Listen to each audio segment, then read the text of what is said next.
ढेर सारा कमेंट देखने के बाद फिर से आ गए हैं आप लोगों के लिए वीडियो लेकर के। तो प्यारे भाइयों, आज के वीडियो में देखने वाले क्या है, आपने थंबनेल में देखा, टाइटल देखा, सब कुछ देख लिए हैं तो बताने की जरूरत नहीं है। अगर चैनल पे आए हो पहली बार तो चैनल को सब्सक्राइब कर लेना, साथ में बेल आइकन को भी प्रेस कर लेना और अपने प्यारे दोस्तों को 3-4 दोस्तों को शेयर जरूर करना। तो चलो मेरे प्यारे भाई, 4 क्वेश्चन बचे हुए हैं, चारों क्वेश्चन को बड़े ही प्यारे तरीके से समझेंगे और अगर समझने में कहीं पर भी डाउट रह जाएगा तो फटाफट से बेहिचक आप कमेंट करके बताना।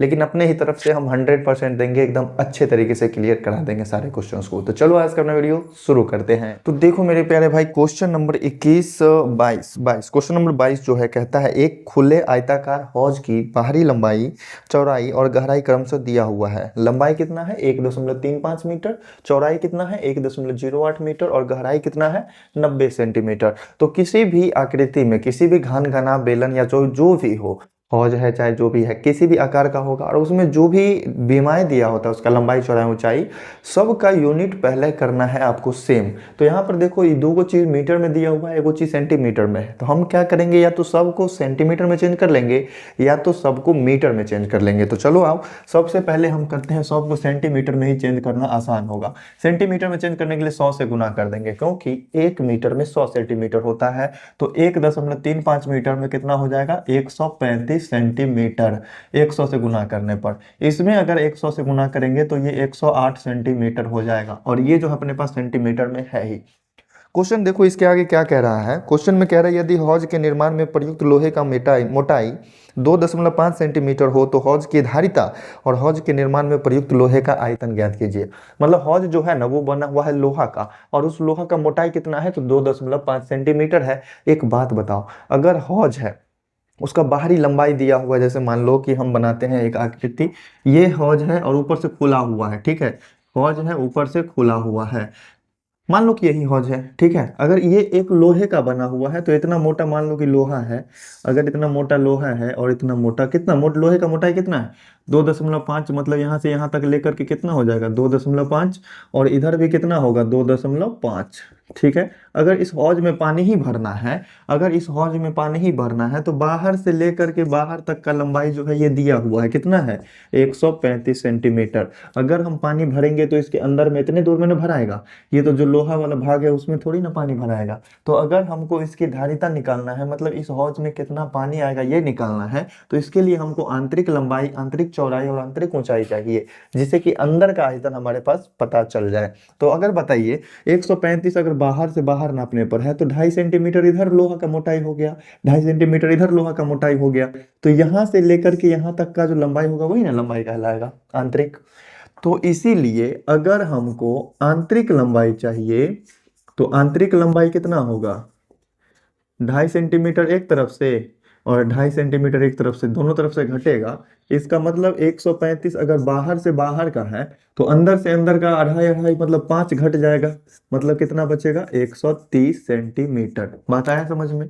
अगर हमको आंतरिक चौड़ाई निकालना है तो उसके लिए क्या हो जाएगा, आंतरिक चौड़ाई निकालना है तो 108 अगर बाहर बाहर का चौड़ाई है, 108 जो है बाहर बाहर का चौड़ाई है, तो दोनों तरफ से तो लोहा होगा ना, दोनों तरफ से लोहा होगा। 2.5 सेंटीमीटर इधर लोहा हटा दो, 2.5 सेंटीमीटर इधर लोहा हटा दो, मतलब इसमें से भी 5 सेंटीमीटर घटेगा, तो ये बचेगा 103 सेंटीमीटर बचेगा ना।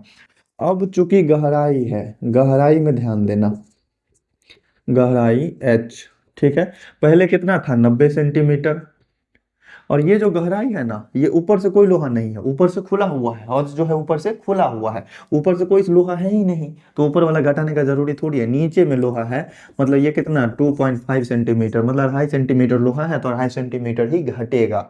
तो यहाँ पर इसमें से कितना घटाया जाएगा 2.5 सेंटीमीटर, तो 90 में से 2.5 घटेगा तो ये बन जाएगा 87.5 सेंटीमीटर। अगर हमको इस हौज का धारिता निकालना है कि इस हौज में कितना पानी आएगा तो आंतरिक लंबाई चौड़ाई और गहराई के हिसाब से निकालेंगे, ठीक है। तो सबसे पहला पॉइंट, इस हौज का धारिता निकालेंगे। हौज की धारिता, धारिता मतलब क्या चीज कि इसमें कितना पानी अटेगा। क्या हो जाएगा, L गुने बी गुने एच। कौन सा, यहाँ आंतरिक वाला लगेगा, अंदर वाला, क्योंकि इसमें पानी जो भराएगा अंदर ही भराएगा। तो देखो यहाँ पर 130 है और गुना में 103 है और फिर गुना में कितना है 87.5 है। तीनों यूनिट सेंटीमीटर में है और गुना करने पर सेंटीमीटर क्यूब आएगा, और आयतन हमेशा सेंटीमीटर क्यूब में ही आता है। इसका आंसर होगा गुना करने के बाद 1171,625। कितना आएगा, 1171,625 सेंटीमीटर क्यूब। अब देखो इसमें कह रहा है कि इस हौज को बनाने में जितना लोहा लगा है उस लोहा का आयतन निकालो। एक काम करो, आप अगर एक तरह से ऐसा बॉक्स अगर बनाते हैं, ठीक है, और इसमें इतना लोहा लगा हुआ है, तो एक काम करेंगे, बाहर वाला लंबाई और बाहर वाला चौड़ाई और बाहर वाला ऊंचाई के हिसाब से टोटल आयतन निकाल लेंगे, और अंदर में जितना दूर खाली है उसका आयतन निकाल के घटा देंगे, तो बच जाएगा क्या चीज, लोहा वाला का खाली आयतन बच जाएगा। तो हम क्या करेंगे, बाहरी आयतन निकाल करके उसमें से अंदर का जो आयतन खाली वाला भाग है उसको घटा देंगे, लोहा का भाग निकल जाएगा। ठीक है, तो दूसरा पॉइंट क्या चीज निकालना है हमें, लोहे का आयतन, प्रयुक्त लोहे का आयतन, मतलब कितना लोहा लगा हुआ है ये हमको निकालना है। तो बाहर का आयतन निकालो, उसमें से आंतरिक आयतन घटा दो। क्या चीज लिखेंगे हम, बाहरी आयतन माइनस आंतरिक आयतन, यही ना होगा, बाहरी आयतन माइनस आंतरिक आयतन।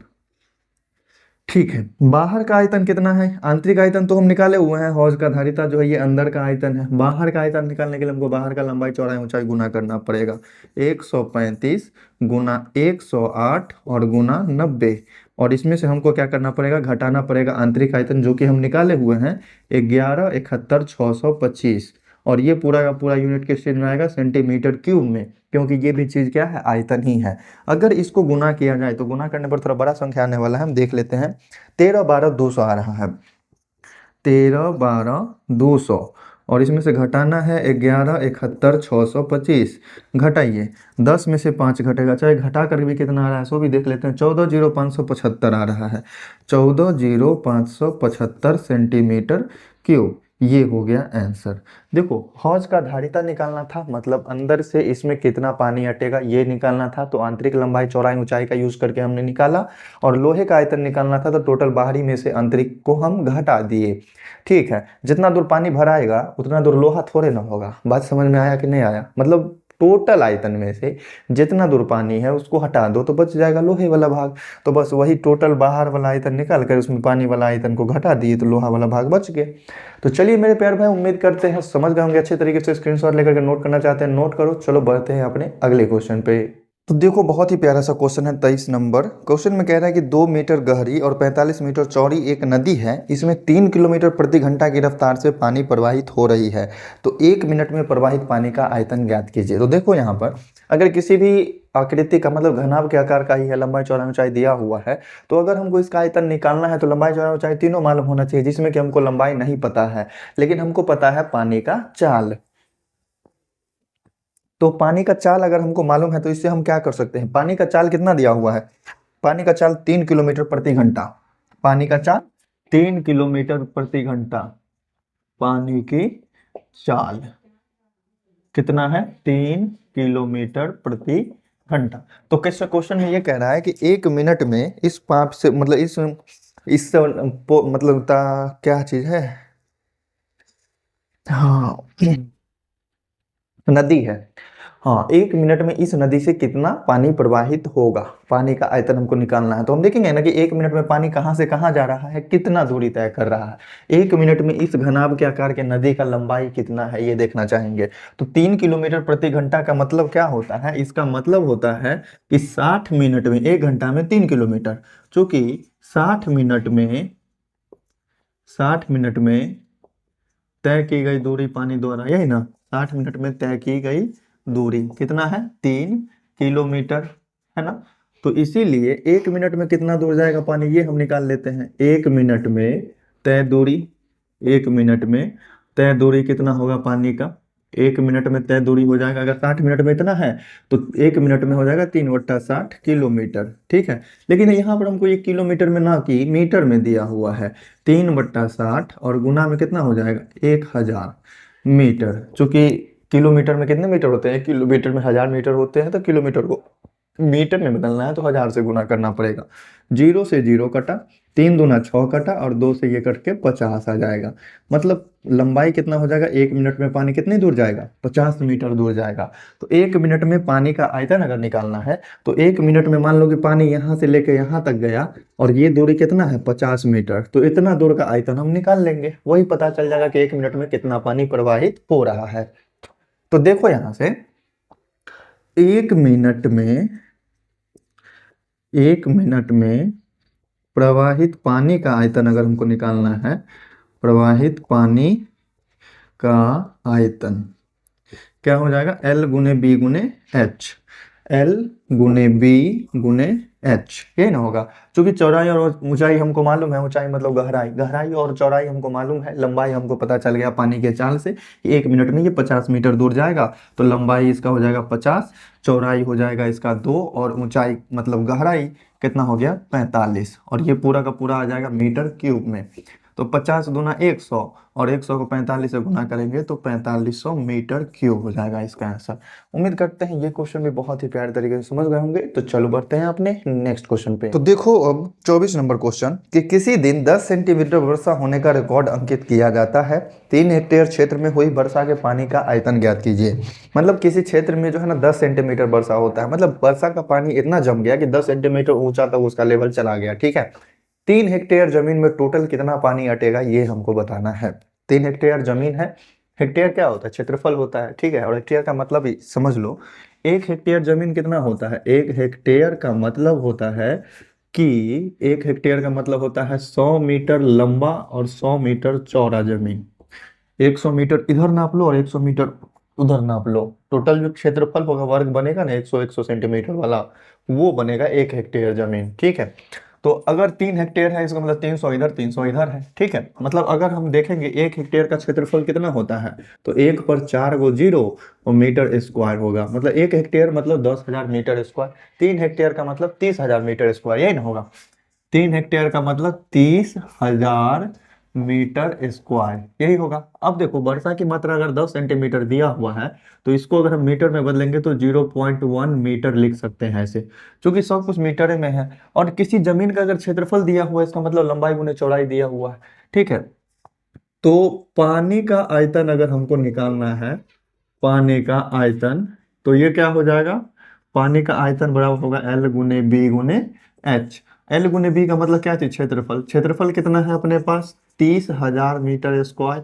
30,000 मीटर स्क्वायर और ऊंचाई कितना है पानी का, 0.1 मीटर। ठीक है, और इसको अगर हम गुना करते हैं ना तो 10 से गुना होकर के ये 1 बन जाएगा, बचेगा 3,000 मीटर क्यूब। ठीक है, और चाहे इसको हम घन मीटर भी लिख सकते हैं। मतलब 3,000 घन मीटर पानी अटेगा 3 हेक्टेयर जमीन में यदि 10 सेंटीमीटर वर्षा होती है तो चलो मेरे प्यारे भाई, उम्मीद करते हैं ये क्वेश्चन भी समझ गए होंगे। तो चलो बढ़ते हैं अपने 25 नंबर क्वेश्चन पर और उसको भी समझ लेते हैं। नंबर क्वेश्चन है कि एक स्विमिंग पूल 20 मीटर लंबा और 15 मीटर चौड़ा है। ठीक है, इसमें पानी की गहराई 1.5 मीटर है और कह रहा है कि यदि इसमें 60 व्यक्ति प्रवेश करते हों तथा प्रत्येक व्यक्ति 1/4 घन मीटर और पानी स्थानांतरित करता हो तो स्विमिंग पूल में पानी का स्तर कितना ऊपर उठेगा। मतलब एक स्विमिंग पूल का लंबाई चौड़ाई ऊंचाई दिया हुआ है जो कि पीछे में लिखा है, और क्वेश्चन में कह रहा है कि इस स्विमिंग पूल में 60 वो आदमी जाता है और एक आदमी 1/4 घन मीटर पानी उसमें डालता है। एक आदमी कितना पानी डालेगा, 1/4 मतलब 0.25, यही ना हो गया।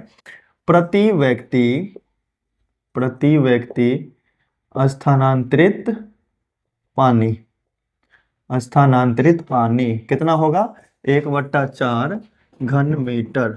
1/4 घन मीटर, और 1/4 घन मीटर का मतलब क्या होता है, 0.25 मतलब 1 पौवा 250 ग्राम, यही ना होता है। चलिए अब अगर हमको निकालना है 60 व्यक्ति का कि 60 व्यक्ति कितना पानी स्थानांतरित करेगा उसमें, तो 60 व्यक्ति द्वारा स्थानांतरित पानी कितना हो जाएगा, 60 से गुना कर देंगे। ठीक है, 60 से गुना कर देंगे, स्थानांतरित पानी कितना हो जाएगा, ये हो जाएंगे 60 गुना 1/4, कितना होगा 60 और गुना में 1/4 और 4 से कट जाएगा ये 15 से, मतलब 15 मीटर क्यूब पानी आयतन जो है लोगों के द्वारा भरा जाएगा इसमें। अब ये जो 15 मीटर क्यूब पानी भराया है, इससे कितना सेंटीमीटर पानी ऊपर उठेगा ये हमको बताना है। तो चलो, लंबाई चौड़ाई तो इतना ही रहेगा और इस 15 मीटर में पानी में कितना ऊंचाई बढ़ता है ये हम देख लेंगे। अतः जो आयतन है पहले का, उससे हमको कोई मतलब नहीं है। अभी जो ये 15 मीटर क्यूब आयतन है, ये 15 मीटर क्यूब आयतन कितनी ऊंचाई के लिए है, तो लंबाई और चौड़ाई ले लेंगे यही, ठीक है। मतलब बढ़ा हुआ आयतन, बढ़ा हुआ आयतन कितना है, 15 मीटर क्यूब है ना।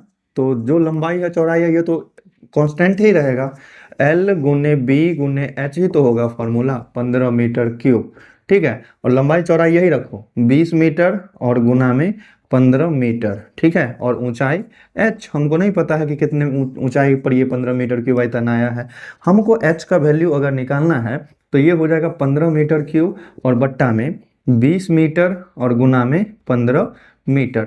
15 मीटर से 15 मीटर कट जाएगा, 1 मीटर से 1 मीटर यहाँ से यूनिट में जाएगा, मतलब ऊंचाई है तो ऊंचाई आ जाएगा 1/20 मीटर, यही ना आएगा 1/20 मीटर। अगर इसको हम पॉइंट में लाएंगे और चाहे हम डायरेक्ट हम सेंटीमीटर में चेंज करना चाहते हैं तो 1/20 को हम किस चीज़ से गुना कर लेंगे, 100 से, तो ये आ जाएगा सेंटीमीटर में, और 20 पंचे 100 कट करके फाइनल आंसर अपने पास कितना आएगा, 5 सेंटीमीटर। मतलब अगर 15 मीटर क्यूब आयतन बढ़ाना है ना तो उसके लिए ऊंचाई कितना करना पड़ेगा, 5। तो क्वेश्चन में तो बस यही ना पूछ रहा था कि एक व्यक्ति 1/4 मीटर क्यूब पानी स्थानांतरित करता है तो टोटल लेयर कितना उठेगा अगर 60 आदमी उसमें घुसता है। तो क्या है, जैसे कोई भी चीज है, बाल्टी में ही पानी रखा हुआ है, उसमें आप कोई ईंट रखें, पत्थर रखें, तो जितना आयतन होगा पत्थर का उतना पानी ऊपर उठेगा। जितना बड़ा चीज उसमें रखेंगे उतना पानी क्या होता है, ऊपर आ जाता है। तो वैसे ही स्विमिंग पूल में भी आदमी अगर घुसेगा तो 1/4 मीटर क्यूब जो है ना पानी वो बाहर निकल जाता है, चाहे ऊपर हो जाता है उतना आयतन का, ठीक है। तो 60 आदमी घुसेगा तो जाहिर सा बात है कि बहुत पानी ऊपर आएगा, तो वही 5 सेंटीमीटर लेवल जो है ऊपर आएगा पानी। तो चलो मेरे प्यारे भाई, उम्मीद करते हैं कि आज के सभी क्वेश्चन बड़े ही प्यारे तरीके से समझ में आ गए होंगे। अगर समझने में कहीं भी किसी तरह का डाउट है तो एक बार कमेंट करके जरूर बताना, और कमेंट करने से पहले एक बार कोशिश करना कि फिर से देख लो वीडियो को, हो सकता है कंसंट्रेशन के कारण हो सके न समझ में आए, लेकिन हमने तो पूरा कोशिश किया कि अच्छे तरीके से सब कुछ समझ में आ जाए। तो चलो मेरे प्यारे भाई, फिर मिलते हैं नेक्स्ट वीडियो में, देखेंगे ऐसे ही आगे की चीज़ों को बड़े ही प्यारे तरीके से। अगर चैनल को सब्सक्राइब नहीं किया तो चैनल को सब्सक्राइब जरूर कर लेना, वीडियो को लाइक करके अपने प्यारे दोस्तों को भी शेयर जरूर कर देना।